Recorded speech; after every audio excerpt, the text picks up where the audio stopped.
Sasha, welcome to Shanghai. Could we start with a health update, please? You couldn't play in Beijing, and I've read you had pneumonia, which sounds kind of serious. Take us through the timeline of what happened. Well, I still have it. It's not disappeared within a week. It's going to take a few months for it to be completely gone. But on medicine, I'm on medications.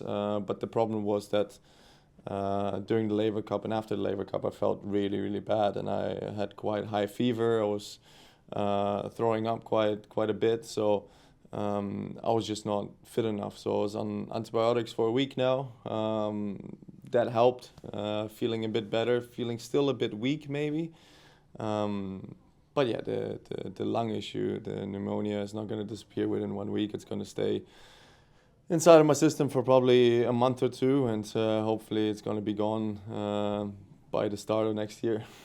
But the doctors have advised you that playing top-level sport with it is okay.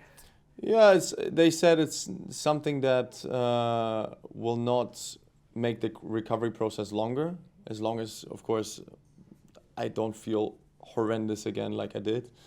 It's not something that I can prolong. Maybe I can make it worse. So, as long as that's the statement and that's what the doctor said, I'm happy to play. I'm happy to give it my best. We're playing best of 3 sets here with a day off in between, so that helps. It's not best of 5 like in New York, but I'm gonna give everything that I have. What's your assessment of conditions here, both in terms of court speed and the balls? Balls are horrible. It's this Wilson ball that we're using quite a bit now, unfortunately, in a way. What do you like about it? It's dead. It's completely dead. I mean, I think a lot of players were complaining about it in New York as well. It's not a nice ball to play tennis with. It doesn't open up, so it doesn't get big. It stays small, which makes it hard to control, but at the same time, it feels like there's no air inside, so the ball is extremely slow. So it's a weird one. The court is fine. I like fast courts, so that is always an advantage for me.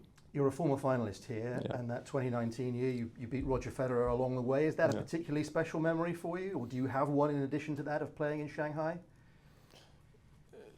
Yeah, I think, of course, that always will stay in mind. I think the Roger Federer match, I think he saved 7 match points against me in the second set, and then I ended up winning in 3 sets. So, of course, beating Roger was always special. Playing against him was always special, especially here in China. I think he was always the fans' favorite, and it was a fantastic match, and I really enjoyed it.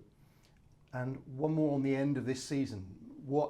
Where are your goals at now? Because so many of the big tournaments have come and gone, but there's still a lot to play for. Yeah, for sure. And I think before the U.S. Open, the #1 spot was kind of very open for this year. But I think Yannick has made sure and has kind of secured it with winning Cincinnati and the U.S. Open back to back. So I think finishing the year #2 in the world for me would be a great achievement. Would be something that I haven't done before. That is something in the back of my mind. Of course, Carlos is playing amazing tennis right now, and he's making up points in Beijing as we speak. So I'm expecting him to be at his best as well, and hopefully, if I'm at my best, it's going to be a tough race to that. We wish you very good luck this week. Thank you.